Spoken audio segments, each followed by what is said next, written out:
Hi everyone, and welcome to Value Matters, your one-stop destination for everything about driving value and making smart decisions in supply chain.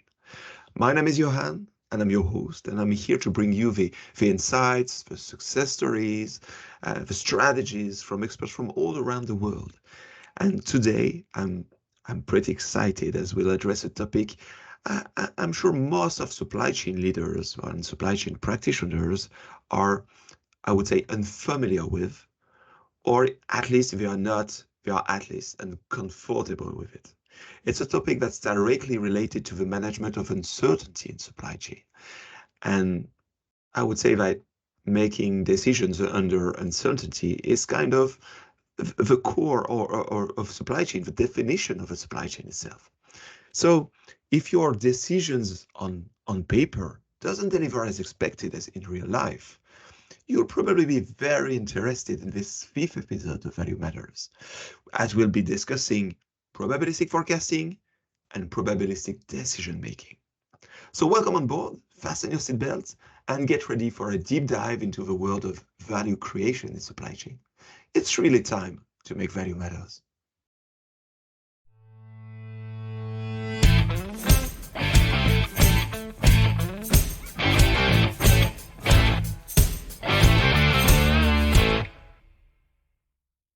So welcome to Value Matters, our proud and non-sponsored podcast, whose only aim is to help you ensure that your supply chain initiatives are actually profitable.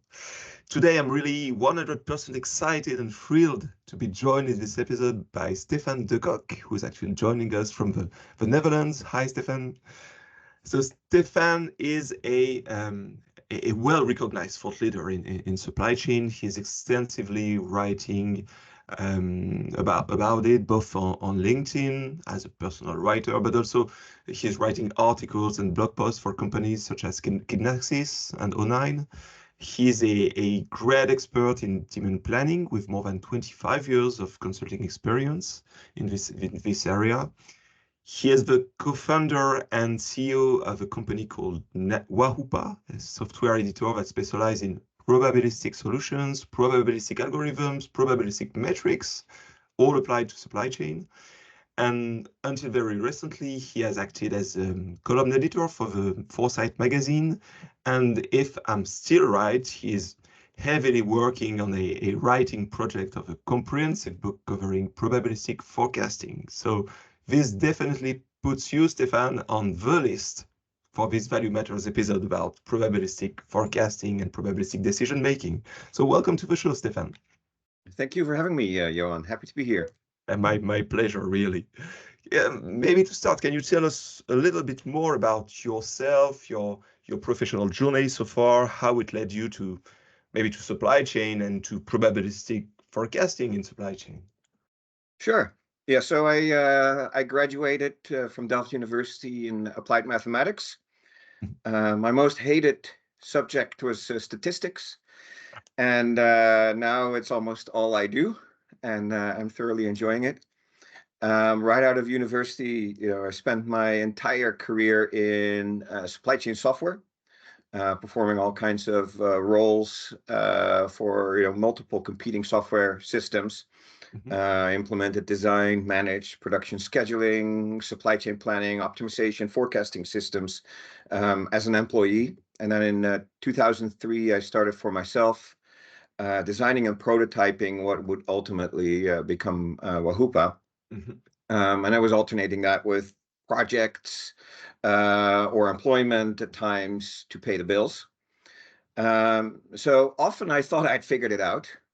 Solving problems I had encountered at every client until then.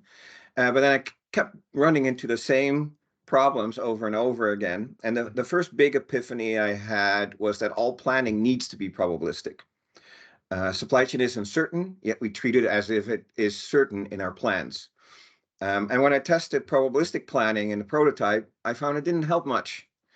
So the second big epiphany was that statistical forecasting, even though it has statistical in its name, is not probabilistic.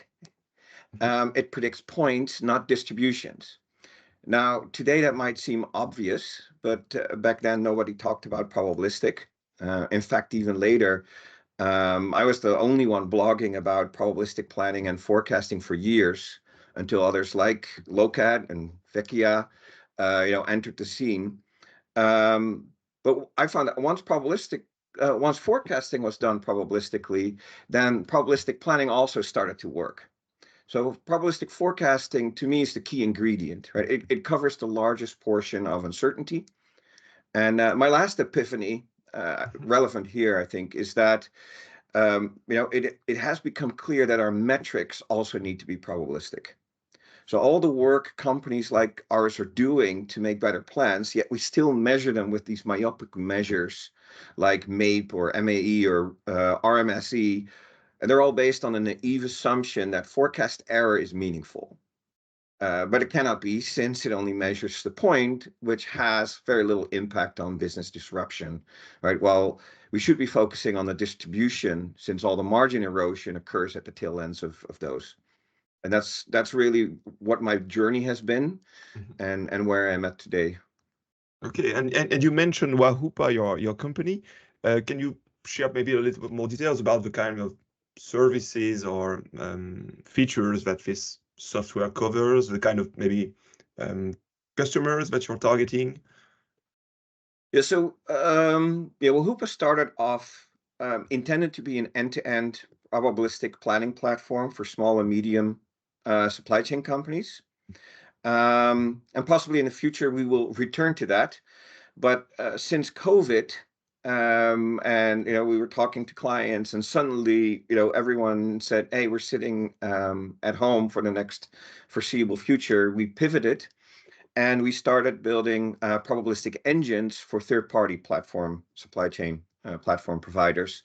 And so currently, all our attention is on our probabilistic multi-echelon inventory optimization engine. And the solution that we've developed around that into Kinaxis's rapid response platform. And that's getting a lot of traction these days.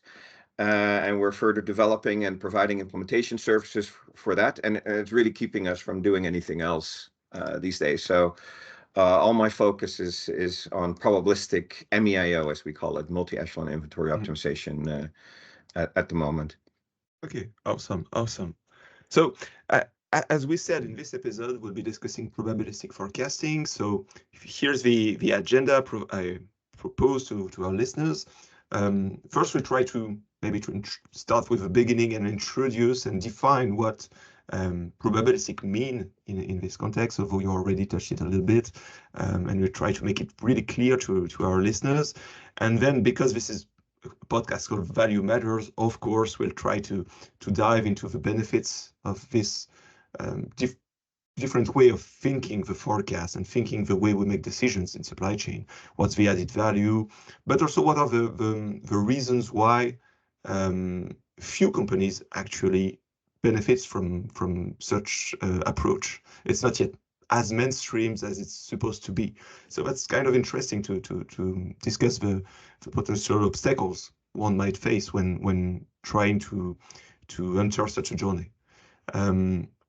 We will try and to discuss also some concrete use cases, business case applications of that, and the kind of return investment a company could expect from it. Really, to answer the question, is the juice worth the squeeze, actually?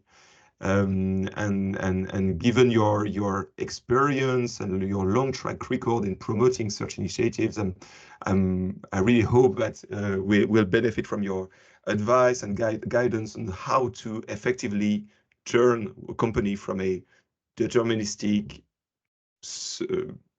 thinking, such as the future is kind of certain, to a probabilistic one, and what does it mean? So that's what I would call a rich agenda for today. We'll try to make it sweet for our listeners and easy to get, but while covering the real topic, actually. Okay for you, Stefan? That's okay. Perfect. So maybe let's start with defining and explaining what probabilistic forecasting is actually. What differentiates a probabilistic forecast from a classic forecast, something that's sometimes called a point forecast or a deterministic forecast. how would you explain that in a nutshell? So a traditional forecast is often provided as a time series of points. Next month, we're going to sell 100. The month after, we're going to sell 110, and so forth. A probabilistic forecast, there's ranges of probabilistic forecast, but in the extreme, I would say a probabilistic forecast is a time series of distributions. So replacing every point with its own distribution. So maybe next month we have a distribution with a certain shape where the mean or median is 100. The month after, we might have a different distribution with a slightly different shape where the mean or median is 110, right? So we're replacing points with entire distributions. Now, there's various degrees to which you could do. I know that probabilistic forecasting, you could do it not in a time series fashion. You could create only a one-time lead time forecast, if you will. So you only need to determine one distribution. There's solutions out there, I think, that do that as well. But ultimately, if you say what is the output that's different, deterministic forecast, a point forecast would say next month we'll sell that much. A probabilistic forecast says what's the probability of receiving an order of a certain size from a certain customer on a certain day, right? That's in principle what it's trying to achieve in extremis, right? And you can get very close to that. Okay, so it's mostly point forecast. I mean, the usual common forecast that everyone is thinking about when we discuss forecast is kind of the most probable scenarios, but which actually is one scenario. And the whole decisions and the whole optimizations are based on this specific, the fact that this specific scenario is going to be the real future. Whereas when we use probabilistic forecasts, we can actually express multiple scenarios. So if you have true distribution, you have an infinite number of scenarios, but you sometimes some companies decide to get only maybe 10, 100, 1,000 different scenarios, and it gives a better understanding of what the future could actually be because it's not written in advance, and it's a richer way to describe the future. And actually, from my own belief, it's the only way to concretely, effectively describe the future, because the future Correct. is not written in advance. Correct. It's uncertain. Yeah, and I also love the way that you recently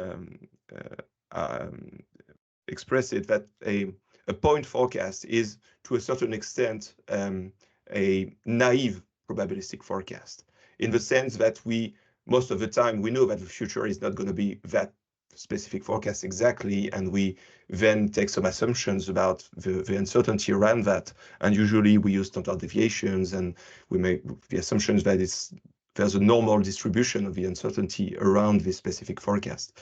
So I really love the way that to show that the way we currently make decisions is not that far away from a probabilistic thinking mindset. Expect that we are making a lot of assumptions that most of the time hit the business. Correct. Would you agree with that? Yes, very much so. And I think that's where the metrics come into play as well. So the moment you recognize that your forecast has two outputs, not just the point, but also some metric of uncertainty around it. Usually that's like the standard deviation or the MAD of your forecast error residuals. And that you're going to use that and pump that into things like safety stock levels. It's truly an output of your forecast. You got to measure it. And so when you start switching your metrics from traditional ones to ones that actually capture that distribution as well, that's when you start to notice that you got to flip it around. You got to not look at the point and use the distribution as an afterthought. You have to do it the other way around. You have to calculate the distribution, get really good at that distribution, and the point can be the afterthought. Yeah. And you still need both. Absolutely. Would you say that probabilistic thinking about the future is something that's new? Because as we said in the introduction, actually very few companies are leveraging such type of approach, such technologies and such mindset. Is it because it's new? It's not new. I think it's been one of the industry's best kept secrets. So I used to work for another company, Tools Group, that did this, and they started doing this. They implemented this for Fiat spare parts business for across, and then they did this with probabilistic inventory optimization combined Mhm. for 160,000 SKUs across 30 warehouses in 1978. So that kind of gives you an idea with the hardware, the computing hardware that was available Mhm. in the late 1970s for a problem of that size, doing probabilistic forecasting, probabilistic inventory optimization. They were doing it in the 1970s, 4 years after Croston came up with his algorithm to deal with, intermittent demand. Mhm. There was this fully probabilistic solution available. Just people didn't know about it. Companies didn't know about it. And it's been rolled out at Fiat at that time, or was Sorry, it it was? was it rolled out, really deployed and Yes. used operation? Okay, so that's Yes, it was, and definitely it's so. funny at the time that I was at Tools Group, and Mhm. we were moving offices to a bigger office. We actually found some boxes that had the old punch cards, because the computer that was fed the algorithm was fed it with these punch cards that was used to program it. That's amazing. So it's definitely is something. That's what I wanted you, the audience, to the listeners to hear about. Is that it's not something brand new. It's a well-established field with a long track record of use cases and that has demonstrated value so far. So why do companies still hesitate to turn to this to probabilistic forecasting and probabilistic optimization, given it's richer, it better describes the future, it allows to make different decisions, I mean, smarter decisions, because we are really in a position to compare different scenarios and to choose a specific strategy and to account for the uncertainty and the cost and so on. Why so few companies turn to probabilistic forecasting? I think there's a few reasons for it. And first and foremost, I think supply chain companies are very, very slow to adopt new things, right? We're still using the same methodologies we're using 30 years ago in many areas, including forecasting. Companies are just slow. Um, and there are a few exceptions to that, and those are the ones that have been doing this for decades. But the other problem is you start using terms like probabilistic and even statistical, right? You're now talking to a very small set of people. Your audience is very narrow. The executives don't think in terms of statistical or probabilistic, right? So the decision makers are almost left out of the discussion, if you will. And so even if there's people in companies, in the planning departments, in the forecasting departments that know that there's a better way, they are stuck in the same way that we are in trying to make it clear why it matters. Yeah. Right? It's not an easy discussion to have. Okay. And shouldn't it be the role of the software vendors to kind of push this type of technologies, given it's beneficial for the companies? It's beneficial for them as well. I mean, it's a massive way a fantastic way to differentiate itself from different other companies. So they should be really invested in evangelizing the market about this type of approach. In principle, yes. But it's my experience that the companies that are really good at the math Mm. are really horrible at marketing. And the companies that are really good at marketing are really bad at math. So true, And so true. so it's destined to fail that way, right? Mm. So I'm trying to make a dent. I'm trying to blog about it, and so are you. But it's an uphill battle, although it's getting better. Now more and more companies are starting to talk about it, so it's getting more traction. But I can tell you, I've been for 15 years blogging about this. It was a real struggle.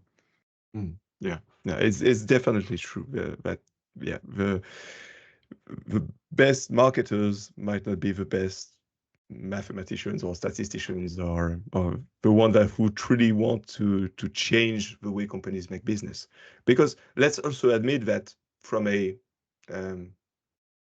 computational way or the way we address the topic, it's a different paradigm, different type of looking at the data of sometimes even expressing constraints and so on. Things are a little bit different, so it's might be easier for most vendors to stick to the good old way of doing things and making a lot of money based on those, I would say, easy to sell approach, rather than trying to make it more refined but harder to sell.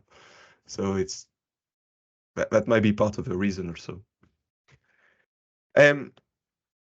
Despite such barriers and obstacles within companies or within software vendors as well, I still feel that since the COVID, supply chains are more and more aware about the role of uncertainty and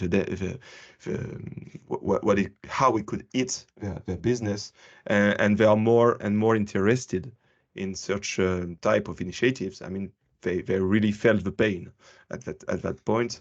Do you have any concrete example of a company that decided to turn from deterministic to probabilistic thinking? And when I mean thinking, it's forecasting plus decision making, and the kind of improvement they've measured in their business. Yes, I do have I have dozens of examples. I must say though that what enlightened the general public about uncertainty COVID is actually one of the things in which probabilistic forecasting is not so helpful, right? Actually, Probabilistic forecasting is helpful for repetitive uncertainty, everyday type of decisions. But if you got a black swan event, nobody could have predicted, even probabilistically, how much toilet paper was going to be needed in the beginning of a pandemic, right? So those are things that are very much driven by knee-jerk human behavior and not so much by repetitive uncertainty. So that having been said, there are a couple of examples that come to mind. If I was to think about the impact of forecasting alone, probabilistic, I have to go way back, probably 2011 or so, when probably the last time I implemented probabilistic forecasting and measured its output without doing it in combination with either a probabilistic inventory or some other probabilistic tool where it's much more easy to measure the results. Right. And back in those days, unfortunately, I wasn't enlightened yet as to we need probabilistic metrics.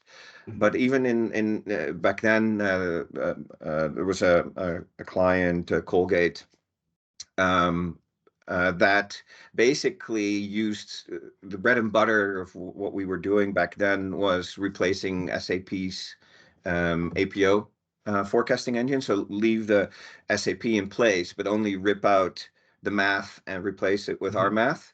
So the end users never knew that there was simply a different engine in the background, right? And that's how easy probabilistic forecasting really is. It's no different to drive, if you will. But the situation we were up against was SAP was forecasting at an SKU level, national month level, and they were, getting a MAPE of like 40%, and they thought that was, or WMAPE of 40%, and they thought that was really good. The problem was the business was not executing at that level. They were executing by SKU, by warehouse, by week. And so after the forecast was generated and the forecasting team was patting themselves on the back for having only 40% WMAPE, then the team split down the forecast to where it was useful, and they had a MAPE of 90%. Right, it was completely unusable. It was so bad, right? And so when we implemented a probabilistic forecast, we actually, instead of going top down, it works the exact opposite way around. We went bottom up, right? Because probabilistic forecasting thrives on having more information, more detail. And then, yes, you could still round it up, sum it up, aggregate it if you want. And what we found was that at the that granularity, yes, our MAPE wasn't perfect, right? Our MAPE was 45%, which you would say, well, that's worse than the 40% that the original tool was doing. No, but they're doing it at, skew month country, and we were doing it on skew warehouse week. And if we rounded it up, our MAPE actually went down to 20%, right? So it was, that was the impact of probabilistic forecasting. Even using these traditional metrics, and this is a fast-moving consumer goods company. And so what we found actually is that when you go more intermittent, so you go away from fast-moving goods to, say, all the way the other end of the spectrum, spare parts, the benefit gets bigger and bigger, right? So that was a pure forecasting related impact. Most, I would say 90% of the work I've done is forecast together with inventory. And that's usually where we find that in businesses like the fast-moving consumer goods, you'll see a reduction of inventory of 5 to 10%, maybe. And at the same time, an increase of service level out of inventory, right? Because usually these companies achieve a service level coming not just from inventory, but also from expediting and breaking into frozen fences. And if you calculate what's the service level that they're targeting, 95 or 98 or 99 sometimes service level, if you find what are they actually doing, what are they getting out of inventory, we find it's at best in the middle 80s, right? 85% comes out of inventory, and the rest is very expensive service coming from all these break-ins and moving and shifting and stuff like that. And what we see is that small reduction in inventory goes hand in hand with actually achieving the service right out of inventory. So moving from 85 to 95 or 98 or 99% service right out of inventory. That's the impact of the probabilistic forecast. And again, when you go to slower moving, lumpier, intermittent demand, the impact becomes bigger, although the target is usually lower, right? The spare parts, you're never targeting 99% service, but you definitely see that the impact is maybe a 30%, maybe even sometimes a 50% reduction in inventory while still achieving those service level targets. Okay. A couple of very important things in what you said. So you are absolutely right.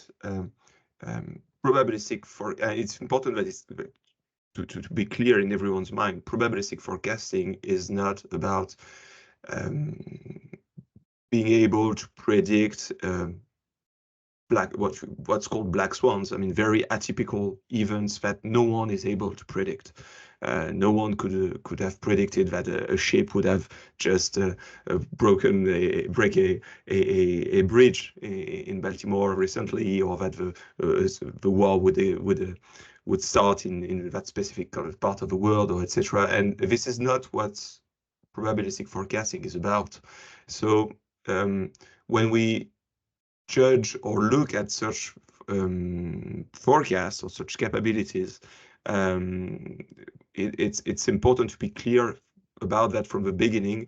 If not, people might have very unrealistic expectations about these technologies, or might be really skeptical about the ability to effectively dimension, calibrate all the uncertainty that's in front of us. It's not what it's supposed to do, and it's not what we are looking for our daily operations.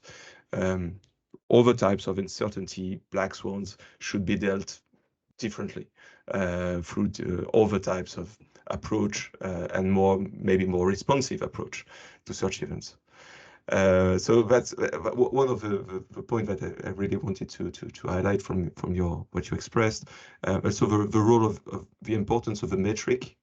As you said, the metrics such as MAPE or the usual accuracy metric, and I know that your or precision metric, as you prefer to call them, are not suitable to assess the quality of a probabilistic forecast. Chances are that if we use the same metric, a probabilistic forecast will have least performance, least score than a deterministic one, just because the probabilistic forecast is optimized on the whole range of these probabilities and not on the mean or the median one, where a deterministic forecast would really be focused on. So by design, we could expect that accuracy metrics or precision metrics are not better with a probabilistic forecast than with a deterministic one.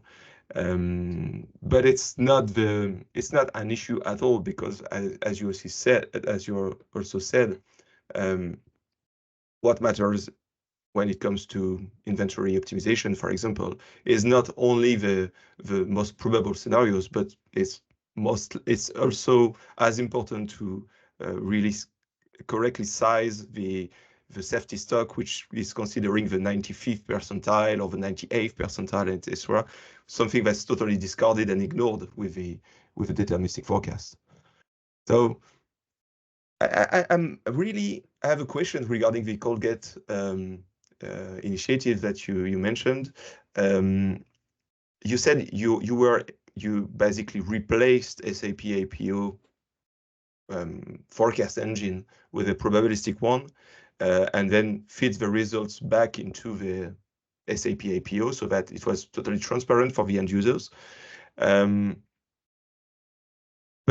when you do that, you're then basically getting rid of all the probabilistic information that you about all the scenarios, all the other alternative scenarios that you were able to define, and you're just sticking to the most probable one, the median one, right? Correct. Right. And but even when measured using these traditional metrics, the fact that the problem with traditional forecasting, with deterministic forecasting, is it's sensitive to outliers. And that introduces an error. And whether you're, focusing on a MAPE, a median-based measure, Okay. or an RMSE, which is more mean-based, they're still sensitive to these outliers. And so there's an introduction of error that you can still remove by not making those same assumptions. Now, ultimately, you still reduce it to 1 point, but that point is a better point, Okay, even it's measured more resilient to traditionally. outliers. Okay, got it. So what I just said before, that okay, we can't expect to be better using a probabilistic forecast to be better if we use a deterministic metric, is actually not true in all contexts. And when there's lots of outliers, actually it could be better. Am I right? Yeah, and Okay. everyone has outliers, right? Especially if you assume a normal distribution, right? There is going to be a certain portion of perfectly normal occurrences that are going to be considered outliers. And that's the problem. What do you do with these? And if you're doing a probabilistic forecast and you already know that your distribution is skewed, then they're correctly classified as not being outliers. Yeah. Okay, definitely makes sense. Very interesting. Regarding, let's come back to trying to initiate a probabilistic project within the company. Let's say I work for a company that has its own supply chain, etc. I think that probabilistic forecasting makes sense. I'm part of the people who are not afraid about the word of the statistics of probabilistic.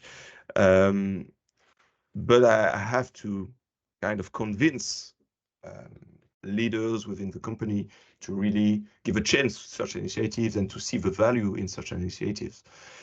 And at the same time, I've understood that to fully benefit from probabilistic forecasting, you could get already value from it. That's just what we said from pure probabilistic forecast. But if you really want to get the most of it, it really also means to change the way we make decisions based on our forecast, to turn to probabilistic decision making. I mean, to assess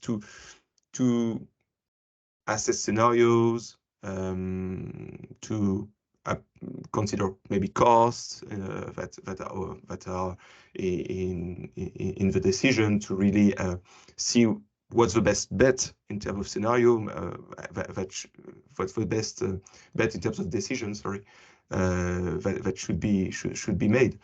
How to convince decision makers to look at that and to maybe to get rid or ignore temporarily the barriers and maybe all the work that needs to be done to really think, okay, that's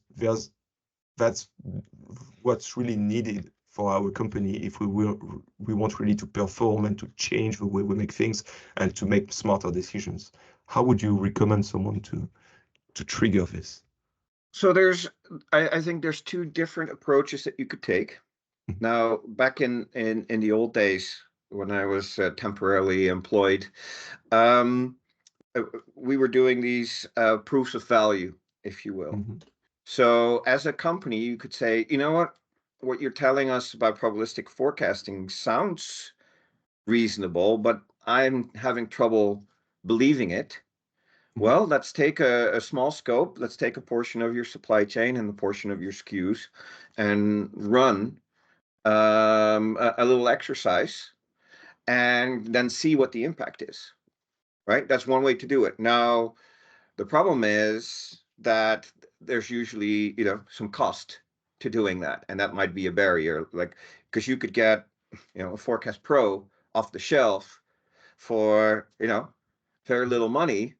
Why would I spend even a higher amount of money on doing an exercise where I'm basically paying the cost of people performing this exercise just to see if it works, right? So that's often a barrier to doing that approach. But I think that's if you want certainty, that is one that you could go for. The other one, which I think everyone can do, is just make it clear to yourself that what you have is not working, and basically prove to yourself that you need at least something else. And for that, you need to switch to the metrics, right? So replace your MAPE, your WMAPE, your RMC, whatever you're using, with a different metric. Something like a total percentile error, or even a pinball loss function, or some of the other metrics that are out there that are probabilistic, that measure accuracy instead of error, and apply it to your own forecasts. And then you can correlate that to impact. How many of my items had an accuracy that was 50%, and how much stockouts did that item have versus one that had an accuracy of 90%, and how many stockouts did that one have, right? So you can make that kind of correlation. And because accuracy is more related to disruption, try to correlate it to disruption. This is what I've done for decades with many different metrics. And that's how I came to discover that all the traditional ones just weren't good. And then what you could do is if you have the capability in-house, right? Some companies can take that next step. They've built their own forecasting engine. Well, if you're doing that, how about you just replace the normal distribution assumption with a gamma? It's not perfect, but it's going to take you one level higher up, break through one glass ceiling, and you're still going to hit the next glass ceiling. But you're no longer making that naive assumption that your demand can become negative, even negative infinity, right? Which the normal distribution does. You're now at least assuming that your demand has to be non-negative, and you got a little bit of a longer tail on the high end, and then run the same metrics, and you're going to get instant insights like, OMG, this normal distribution is really hurting us. Mm. And that's going to set you off on a track where you basically convinced yourself that you need something that at least doesn't make that normal distribution assumption. And that's when that's when you start talking to companies like Wahupa, Vecchia, Locat, Tools Group, whatever, and Mm. find the one that that's the best fit for your company. Okay, so basically two ways to do such a demonstration of a value. You discussed the possibility to start with a probabilistic forecast and then just apply the deterministic decision making on it, and it already shows better decisions, better results. That's just what we discussed. Have you ever considered doing the opposite? I mean, using a deterministic forecast plus normality assumption, and plugging that into a probabilistic decision making, which I mean, for the listeners, probabilistic decision making allows to not only consider one scenario when you and for example to reach 95% service level and that's all, but allows to evaluate the consequences of different scenarios, and potentially the cost if you want to do an economic optimization, or it allows also to effectively implement the company's strategy in terms of is this specific company looking for maximizing turnover or minimizing cost or maximizing profitability, return on capital employed. It allows considering the impact of salvage cost. For example, if some of your products are short lifetime and you have to kind of salvage a large part of them, you can plug that into this type of engine, which are typically topics that are ignored by deterministic decision making, where you just say, okay, I want 95% service level and that's all, and you're not considering the consequences of that in your decision. Have you ever considered trying to put, sorry, it's a very long question, but have you ever considered just plugging the naive probabilistic, so a deterministic forecast plus normality assumption with a probabilistic decision-making engine and see how it improves the decision-making? So not only have we considered it, we do it. Okay. So what we actually do is because in a lot of companies where you come, they don't have a probabilistic forecast. Mhm. And you're talking, for example, to the supply or inventory side of the business, and they have an objective to replace the system that they're using with a better one. They do not have the authority to replace forecasting system. Yeah. Right? This is a very common situation. Exactly. So in that case, you have no choice but to work with the forecasting system that they have. So Mhm. what we've actually built is a preprocessor, if you will, that takes a traditional Mhm. forecast and converts it into a less naive Mhm. probabilistic equivalent, right?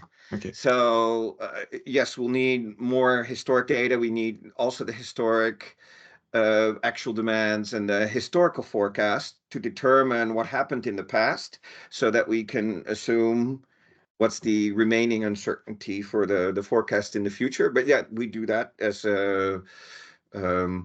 it's a general thing we do. But you cannot take a pure deterministic forecast and use it as is. It's going to give you the wrong information upon which to make your decisions, Mm. right? So you think you've got a probabilistic framework, but the numbers are wrong, right? Mm. And that's what I mentioned earlier when what I found when I was building this probabilistic planning platform. until I recognized that the statistical forecast does not mean it's probabilistic, I was getting very, very limited impact. It's only when we switched to a probabilistic forecast that the other part came to its full effectiveness, if you will.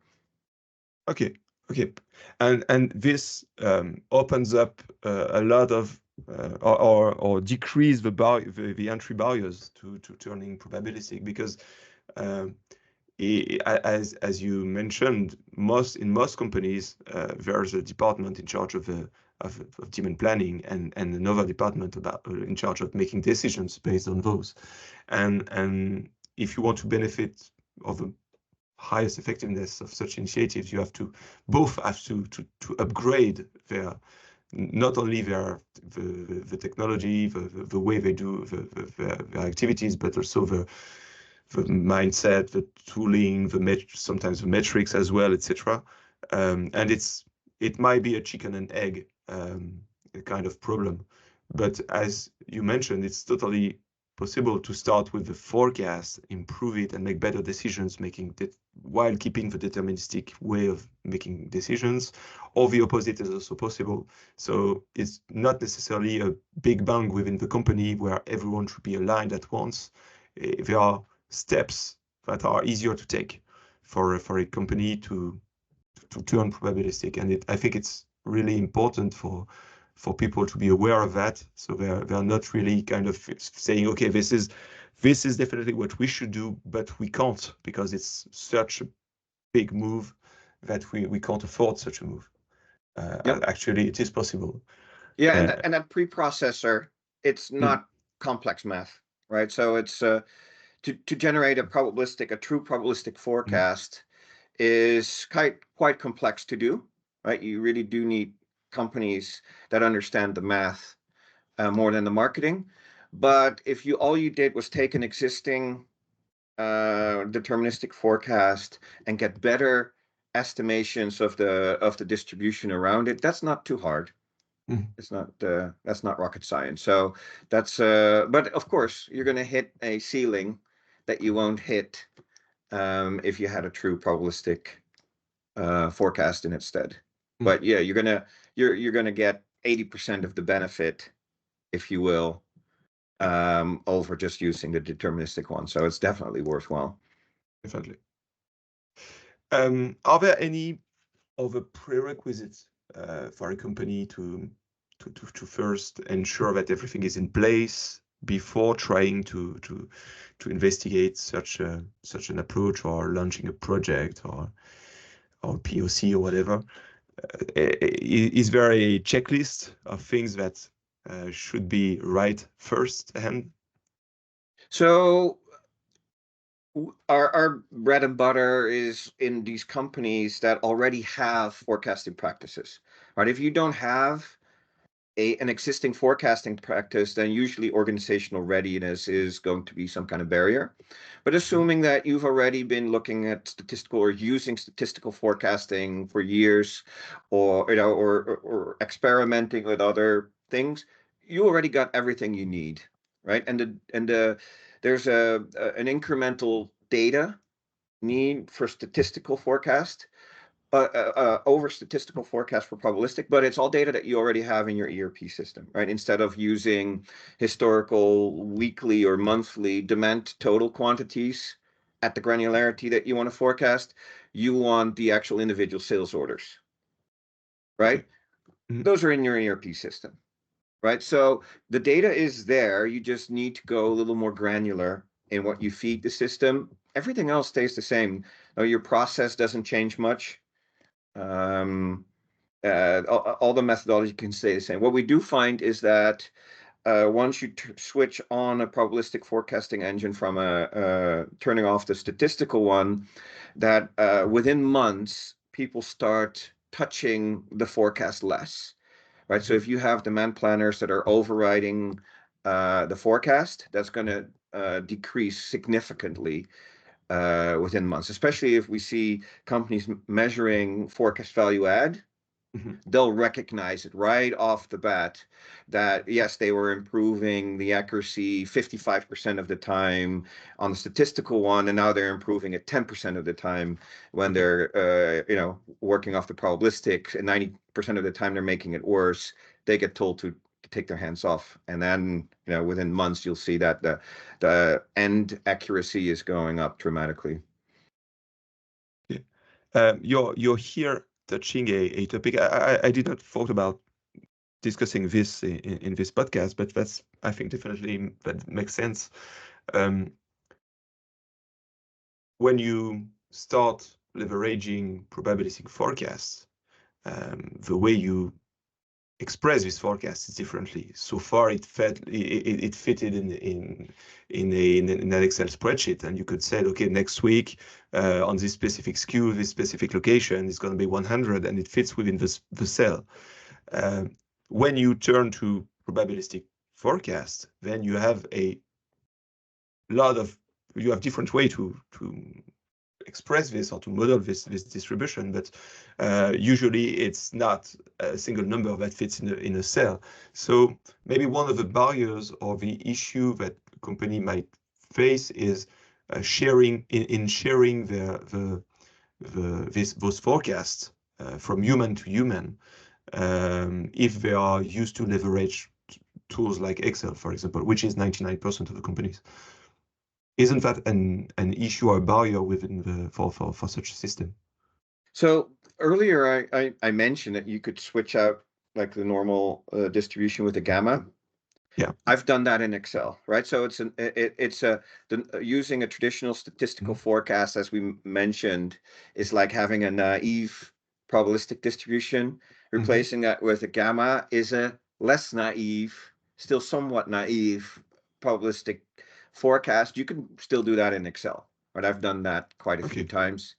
So that first step you definitely can still do. You don't have to start reaching for more advanced platforms. But yes, to get to a true probabilistic forecast, and one that can deal with very specific situations. If you're promotion driven, and you have to take into account what happens to not only your level but also your uncertainty when promotions are about to occur, when they occur, after they've occurred, right?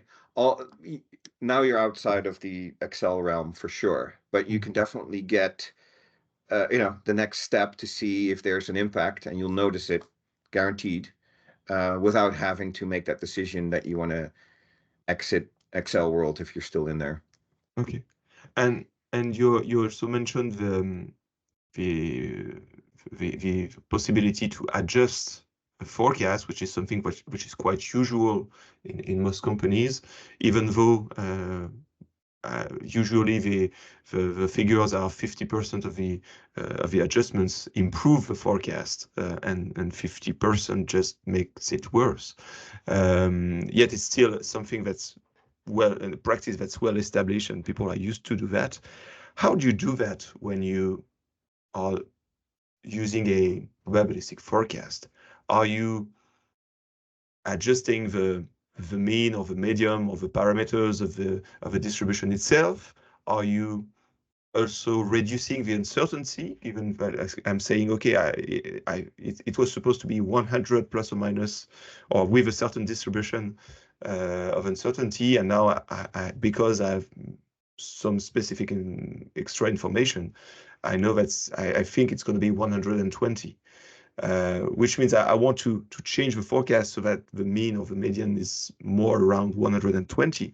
But that might also mean that there's less uncertainty because I have this extra information in the systems. How do you deal with that in your, have you dealt with that in your previous experience, and what would you recommend here?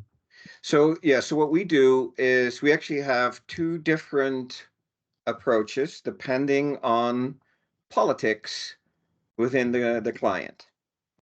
The correct way to do it, and both of them use the same concept, which at the risk of getting a little bit too mathematical here, we use conditional probability distributions. But so if we look at the prior performance of a contributor making adjustments. And we can also look at across the group, the role of that contributor. If you have a new person joined the company, there's no history. Well, your initial assumption is he's going to be probably average, of all the people in the role. And as he's or she is making these adjustments, you adjust whether they are better or worse than the average adjuster. But basically, your distribution starts to change.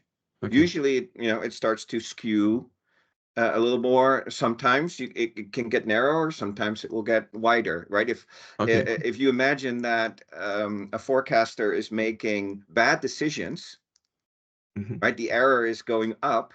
What you'll see in the distribution is it will spread out more. It will get wider, right? Its precision is going down. Whereas if they're making it better, the distribution gets narrower, more peaked.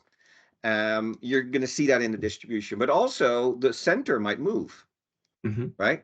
And that is if you're doing it the right way. Now, politics usually prevents you from doing it that way, right? So imagine a sales account manager doubled your forecast and said, we think the customer is going to order way more this time, right?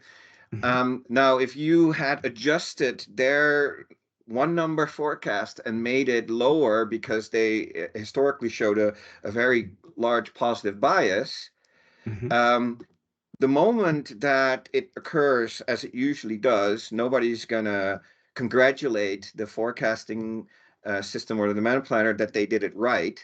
But the moment that the sales rep happened to be correct, right, and this time indeed they did order more, then as a demand planner, we did the wrong thing. We took their forecast, even though they told us it was going to be more, and took it down. And that's a very difficult political dilemma to deal with. So we end up using the point that whatever is the 90+% of the cases, using the forecast that whatever is the last consensus, but we skew the distribution around it conditionally based on the historical performance. So if we're determining what is my safety stock, the fact that they're making things worse will lead to a safety stock that will end up being higher, and corrected for the bias that they have. So it could end up being lower. But if they're making things better, then we'll see that in the safety stock getting lower, even though we'll still hold firm on the point for the demand itself. Okay, because they tend to be positively biased, and then we need less safety stock on the error.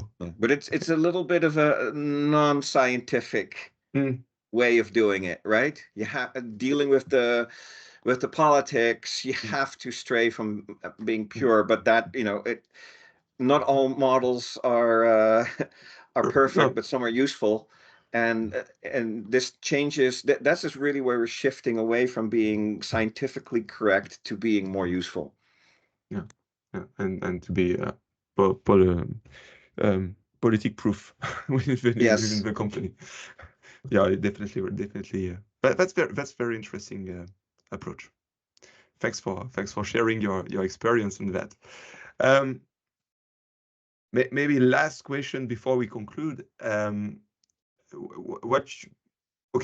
Probabilistic forecasting, probabilistic decision making is a well-established field, even though in supply chain it's kind of an exception so far. How do you see the future? What are the perspectives for this in supply chain? I think, as far as forecasting is concerned, 10 years from now, and I said make that same prediction 10 years ago, but 10 years from now, I think any forecasting system that's not probabilistic is on their way out or gone. I think already we've seen the shift in the market where talking about probabilistic is now becoming more of a normal thing, less of an uphill battle. So I definitely see finally, it took longer than I expected, but we're seeing that shift happening. But I think we're also going to see more and more probabilistic planning processes that take this probabilistic forecast and are better able to take downstream planning decisions. Starting with inventory, that's the easy one. Replacing a safety stock calculation with a probabilistic optimization. That's the low-hanging fruit. But then, you talked about scenarios, right? I don't see a probabilistic forecast as having scenarios. They're just a range with a probability of any value in the range happening. But what if a black swan or a gray swan event happens? What if we introduced our product into a whole new geography, right? These are major decisions, and now those are scenarios in my perspective. You can now create a probabilistic forecast for that scenario as well. What if our traction in a new market is good? What if it's medium? What if it's low? These are all different scenarios, and you can generate a forecast, a probabilistic forecast for each of these scenarios. But now you have to also consider, well, what's the probability of that scenario actually occurring, right? So this is where I think the market is going, that all these downstream planning processes are going to get more and more sophisticated, more and more probabilistic. And that's when we are going to start seeing more and more waste removal from supply chains. We're going to see less and less disruption, less expediting. So if we're going to work towards a more sustainable world, more sustainable supply chains, probabilistic is the way to get there, in my book. Thank you very much for this perspective on the future of probabilistic forecasting. Definitely, I'm totally agreeing on this view, and you're right. It's gonna be more and more applied also to strategical decisions, and not just to. I mean, the inventory optimization is maybe the first door to be opened, and the way it's gonna be.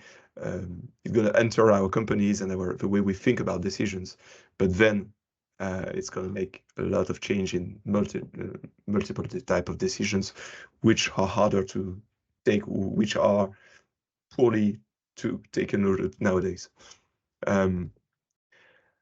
Stefan, it's been really a pleasure to have you and to discuss with you a few minutes, and it's a really important topic that is probabilistic forecasting and probabilistic decision making. So it was I really loved having you to discuss this and to explain that to our listeners and to share your experience on that. I'm pretty sure that from a listener perspective, a lot of questions I've raised during this conversation. So if anyone wants to go online and to learn from your work so far, or maybe to connect with you, where should they go?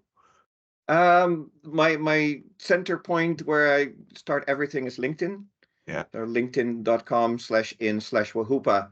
You'll find me, and I recommend my featured article is actually a table of contents of all my articles, and they're categorized. So I would definitely start there. And if you wanted to know more about metrics, the articles that are about metrics are listed. If you want to learn more about probabilistic forecasting or inventory, everything is categorized as such. So that's where I'd recommend anyone would go if you want to learn more. And feel free to reach out to me directly on LinkedIn with a message, and connect with me. I'm if time allows, I'm very generous with my time. I can testify of that. Thank you. And your table of content is an awesome initiative, because you've written a lot on this. So having all those articles classified is just fantastic. I have a usual classical last question, which is, do you have any other topic that is important from a business perspective for supply chains that you think would be worth discussing in this podcast, or maybe experts that you really value and think that those are people that whose work should be better known and shared with a wider audience? Anyone to recommend, or any topic to recommend? So I think we touched on all of these on the important topics here. I would definitely recommend maybe exploring some of these more deeper with experts in those fields. If there's one person that I would recommend, I know there's not that many people that are true experts in this field, but I think a nice perspective, valuable perspective would be Eugenio Cornacchia. He's one of the two founders of Tools Group. He's the one that actually did the work at Fiat that I mentioned before, back in 1978. And if you wanted to know anything about the history, or some of the struggles that companies have had, he's definitely a valuable one. I'm not sure if he's open to it, but yeah, if you can get him, that would be amazing. Okay, that's definitely a great idea. I will try my chance there. He's the godfather of probabilistic forecasting as far as I'm concerned. Okay, great. So thanks for sharing his name. I didn't knew him, so fantastic. I will try to see if he's open or not to such an initiatives. But thanks a lot.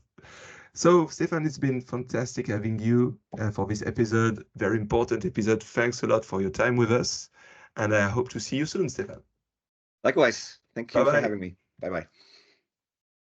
So, dear listeners, thank you also for your time. I hope you enjoy this episode. It's been really an interesting episode. I try not to be too technical with Stefan about this probabilistic forecasting topic, but definitely there's a lot of value in there, and then generally hope that you see value in there, you find it. As I usually say, this podcast is yours, so feel free to reach out to ask me about topics you would like me to cover, or people you think that be worth interviewing in this podcast. Clearly, my goal is to share valuable things for you. And of course, if you enjoyed this episode, feel free to share it with others, with your colleagues, friends, and leave a rating, a comment. I'm really listening to your feedbacks. And of course, please do subscribe to the podcast on your favorite platform so you're sure you're not going to miss any coming episode. Thank you again for listening. I hope you'll join us again very soon. And in the meantime, don't forget, in supply chain more than anywhere else, value matters. Bye-bye.